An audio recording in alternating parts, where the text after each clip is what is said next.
এইরকম শীতের রাতে তাও আবার প্রিয় মানুষটার হাত ধরে প্রিয় রাস্তা দিয়ে হাঁটতে কেমন লাগে বলেন তো। হ্যালো এভরিওয়ান, আসসালামু আলাইকুম। কি অবস্থা আপনাদের? আলহামদুলিল্লাহ, আল্লাহর রহমতে অনেক ভালো আছে। রাতের বেলা বলতেছিল চলো আজকে একটু বাইরে যেয়ে ঘুরে আসি, তোমার ফেভারিট একটা জায়গায় নিয়ে। ওনার হয়তোবা বলতে লেট হয়েছে, বাট আমাদের রেডি হতে কিন্তু একটুকু লেট হয়নি। আমরা মা মেয়ে সুন্দর করে রেডি হয়ে দেন বাইরে বের হয়ে গেলাম। আমরা তিনজনই খুব ঘুরতে পছন্দ করি, আর আফিয়া তো আরো বেশি পছন্দ করে। ও যখন ঘোরার কথা শুনি কি যে খুশি হয়, লাফাতে লাফাতে ছুটে চলে যায়।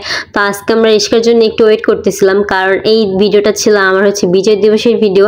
আর ওই দিন রাস্তাঘাটে এত পরিমাণ মানুষ ছিল আর জ্যাম ছিল, আর কোনো রিস্কা খালি রিস্কা কি পাওয়া যাচ্ছে। আসলে বিজয় দিবসে সবাই ঘুরতে চলে আসছে, তো আমরাও একটু ঘুরতে চলে আসছি। বাট আমাকে প্রথমে বলতেছিল ফেভারিট জায়গায় নিয়ে যাবে, বাট আমি বলতে পারতেছিলাম না আর কি কোথায় নিয়ে যাবে। মানে আমি চিন্তায় পড়ে গেছি যে আসলে কোনটা আমার ফেভারিট জায়গা, আমি সেটাই ভুলে গেছি যে উনি কোনটার কথা বলতেছে। তো এখানে এসে আবার বলতেছে কোথায় যাবো কোথায় যাবো, ভেবে দেখো যে কই যাবো বলো। তো আমি তো পুরো কনফিউজে পড়ে গেছি যে আমাকে বাসা থেকে বলে নিয়ে আসছে একটা জায়গায় নিয়ে যাবে, এখন এখানে এসে বলতেছে কই যাবো। পরে বলতেছে চলো আমরা ঢাকায় চাপ খাই। আমি বললাম এইটা কি আমার ফেভারিট জায়গা? আমি তো কখন এটা আসিনি, আর এটা আমি যাবো না, একটুকু ভালো লাগে না। আর এখন একটু ঘুরতে আসছি, আর এখন সব জায়গাতে এত পরিমাণ ভিড় ছিল, আর কোনো জায়গাতে আমার যেতে ইচ্ছা করতেছিল না। পরে এই যে আমার মোস্ট ফেভারিট একটা জায়গা, মানে নদীর পাড়, এই জায়গাটা আমার খুব পছন্দের একটা জায়গা। এখানে ঘুরতে আমার বেশ ভালো লাগে, মানে এত নিরিবিলি, আর পাশে ছিল নদী, আর কি বুড়িগঙ্গা নদী। নদীটা ভালো না, তবে যাই হোক আমার কাছে এই রাস্তা দিয়ে হাঁটতে না বেশ ভালো লাগে। তো উনি এটাই বলতেছিল প্রথমে যে তোমার ফেভারিট একটা জায়গায় নিয়ে যাব, আর এটা আমি অনেক আগে তাকে বলছিলাম। আসলে আমাদের বিয়ের আগে অনেকবার এই রাস্তা দিয়ে আমি হাঁটতে চাইতাম, আমার কাছে খুব ভালো লাগতো। তবে এখানে যে একটা বিশেষ একটা জায়গা সেটাই আমি জানতাম না, এই যে বেলাল ভাইয়ের মুড়ির ভর্তার দোকান। তবে এটা আমাদের কেরানীগঞ্জে হলো, আমি জানতাম না, আর আমি জানলেও বা এতদিন আসতে পারি নাই। তবে আজকে আসার সুযোগ হলো, ভাবলাম এই রাস্তায় যখন এসে যখন পড়েছি তবে আজকে একটু মুড়ি ভর্তা খাওয়া যাক। এখানে কিন্তু প্রথমে টোকেন কাটতে হবে, আর আমাদের টোকেনটা ছিল 35 নাম্বার, মানে 20 নাম্বার চলতেছিল। এখনো 15 জনের পর আমাদেরকে দেওয়া হবে। তবে এখানে আমার অতটা বিরক্ত লাগতেছিল না, কারণ অনেকটা মানুষ হলো। তবে এখানে বসার জায়গা ছিল, মানে সুন্দর একটা প্লেস ছিল নদীর পাড়ে, সবাই চেহার নিয়ে যে যার মতো বসে বসে খাচ্ছিল।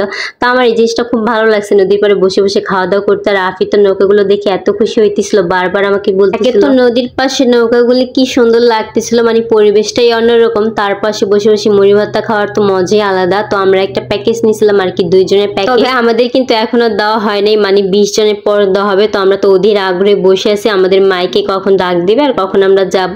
তো ফাইনালি ওনাকে ডাক দিছে, আর উনি গিয়ে এটা নিয়ে আসছিল। আর এটা ছিল 2 জনের একটা প্যাকেজ।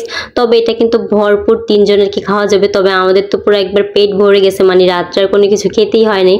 আর এই দেখো উনি তো পেয়ে উড়াদুরা খাওয়া শুরু করে দিচ্ছে, আমাকে বলেও না যে তুমি একটু খাও। আমি আর কি খাবো, আমার তো খুব ভালো লাগতেছিল এই নদীর পাশে বসে বসে, মানে চারিপাশের পরিবেশটা দেখার, নৌকাগুলি রাত্রেবেলা কত সুন্দর যে লাগতেছিল। এই রাস্তাটা কেন এত ভালো লাগে আমি জানি না। তবে আমার বিয়ের আগে অনেকবার আসা হইতো, বিয়ের পর হয়তো বা একবার কি 2বার আসা হইতো, এখন তো মেয়ে নিয়েও আসা হইলো।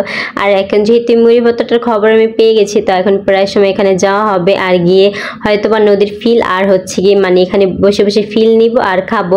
তবে আমি তাকে বলতেছিলাম এখানে বলেন কি কি আছে, তো উনি এখানে বলতেছিল যে এখানে রোস্ট, আর হচ্ছে মুরগির ঘিলা, কলিজা, আর তিল্লি ছিল, আর মুরগি পাও। তোমরা কারা কারা এই বেলাল ভাইয়ের মুড়ি ভর্তা খাইছো অবশ্যই কমেন্ট করে জানাই দিবা। আর হয়তো বা কেরানীগঞ্জে যারা যারা আছো তারা হয়তো বা অবশ্যই গেছো, আমি না গেলে কি তোমরা হয়তো বা ঠিকই গেছো।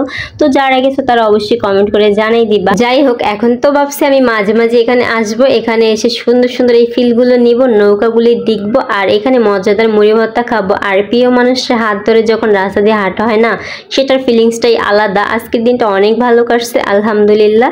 আল্লাহ হাফেজ।